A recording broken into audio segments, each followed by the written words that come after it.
tomorrow. Daniel Turo's fine. He practiced yesterday. Nothing serious there. We'll see with Eric Curry how he looks today and tomorrow. Make that decision. Don't really know anything just yet. And Dupree will miss the game. He's back home. He's got the wake tomorrow and then the funeral. What they say? Yeah, Wednesday. So unfortunately, he'll miss that. We're working on being able to go out there as a team for the funeral and try and put that all together right now to be there for him. So we plan on doing that. And then tough game tomorrow. Team that shoots a lot of threes. We got to go to the three-point line. They spread you out. Very good offensively. Obviously, with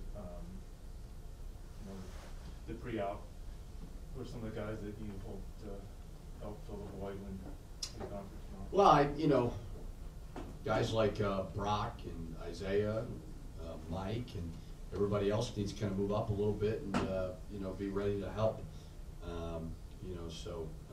But the good thing is Brock's getting better. I think he's getting more comfortable. Mike's always solid and reliable, and Isaiah is another guy. I mean, he's had really good moments this year. Yeah, when you landed Brock, he was a guy like Akeem who obviously he's been pretty successful at Milwaukee, but what's kind of hurt him from maybe making the just came late, came late, and we weren't with him for 5-6 months, but I think this month will be a great month for him, to really get in great shape. He's worked very, very hard to do that, and I think that he could turn the couple minutes that he played last game and just parlay that into more, hopefully, because he can help us.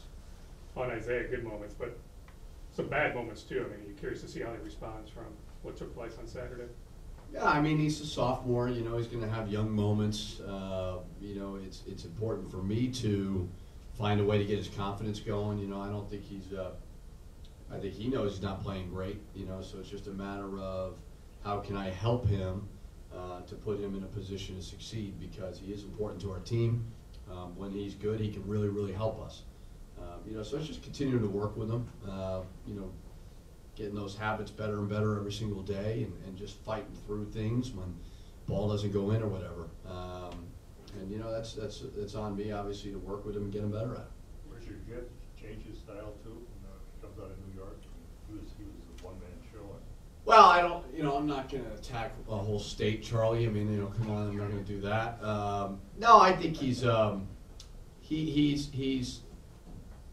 it's people say he's a playground player. I don't even really look at it like that as much as he's just got bad habits.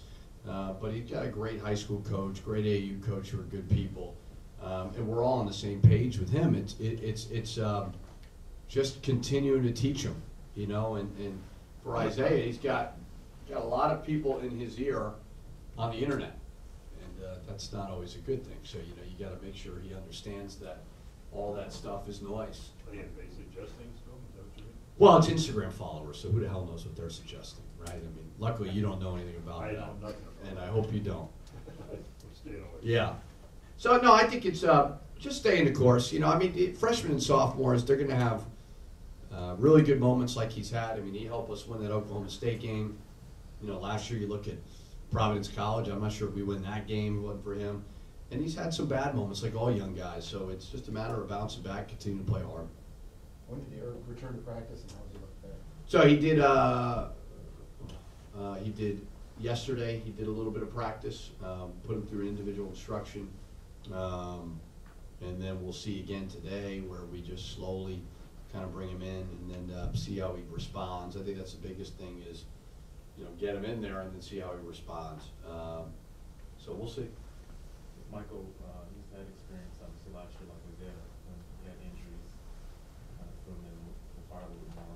What does he need to improve on maybe to play a little bit more than he is right now? It's a matter of you can't play everybody, and I think that Mike, when he is in there, I trust him. He competes. He's a great kid. Plays the right way. He's a really, really good cutter. He's a really smart player, tough kid, came in, drew a charge. You know, so it's just a matter of, can't play him all, you know, but I love coaching him. He's a great kid, and he brings so much to the table, and you know, so certainly he can help us. Is there temptation on Curry to wait with the 10-day break coming up?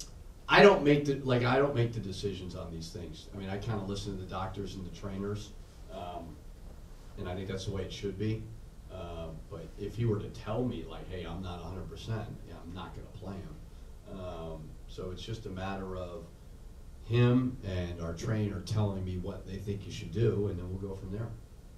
In the first couple of weeks of the net tool that the NCAA is using, what's been your impression of it, and where do you feel like it can go? I haven't looked at it recently, to be honest. Okay. Transparency is good. Okay. It's too early. I think they should have waited. You know, probably wait and kind of unveil it. Kind of like, I don't know if the college playoffs in football do it. I think they do. I don't think they do it right away. Until mid-October. Yeah. So if I were the NCAA, that's what I would have done. And it's a good thing to get people talking. It's interesting. But there needs to be transparency in that process because it seems to change so much year in and year out. So it's always a good thing. I just think it's too early to be talking about it right now. With Daniel, just the last game, and obviously glad that he's not, the ankle's not going to keep him from playing, but what did you see from the last game that he can just continue to?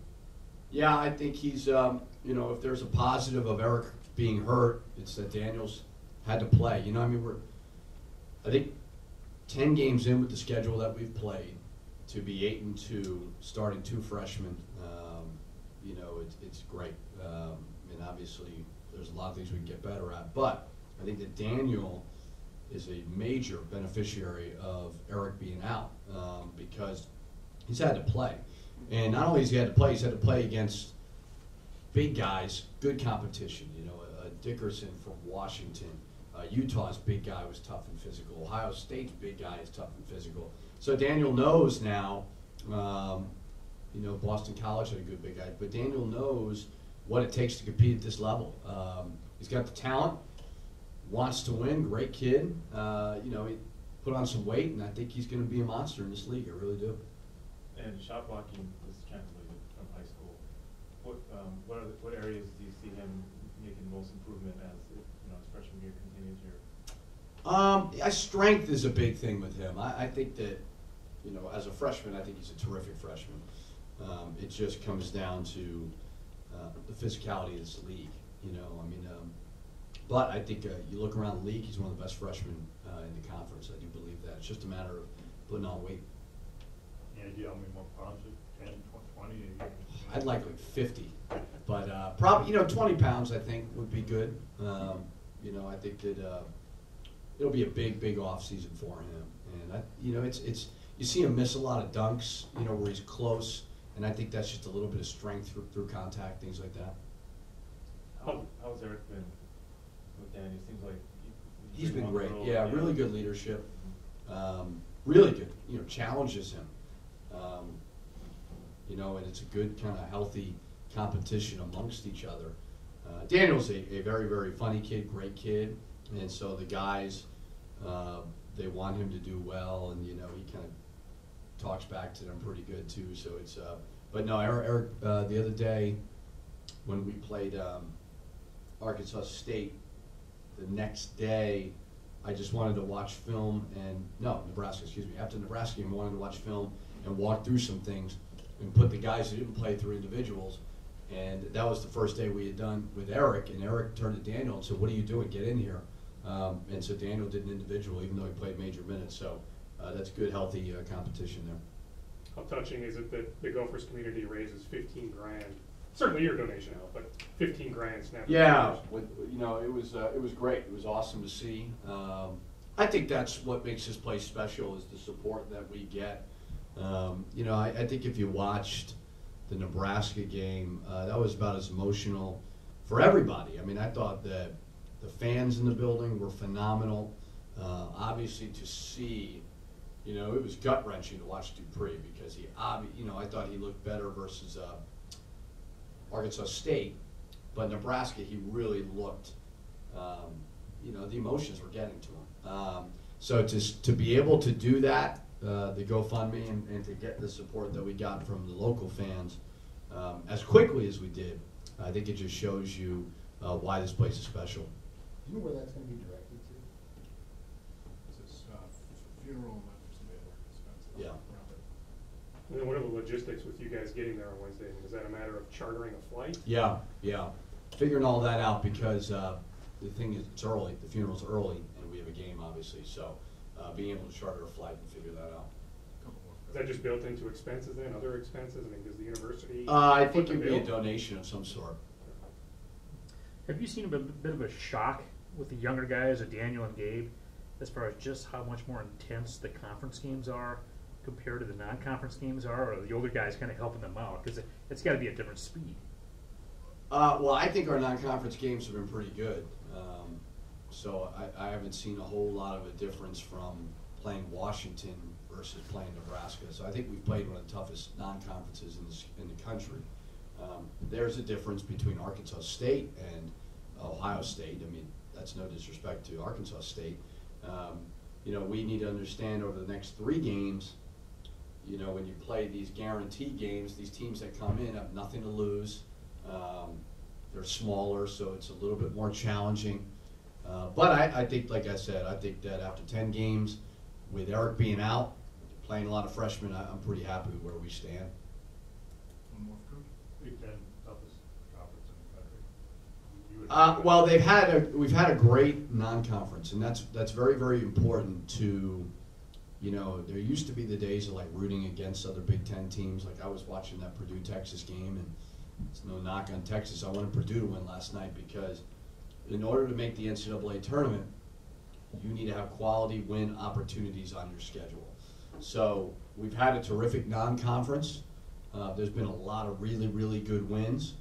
You know, so does that make it the toughest conference? I don't know. I mean, for the 5 years I've been in the conference, it's always been really good coaches. It's been very tough environments, smart players. It seems to be that way as well. So, you know, there's never going to be an easy night. You look at Nebraska. I mean, Nebraska's really, really talented. So to get that one was very, very important for us. Thanks, Chris. All right, thanks.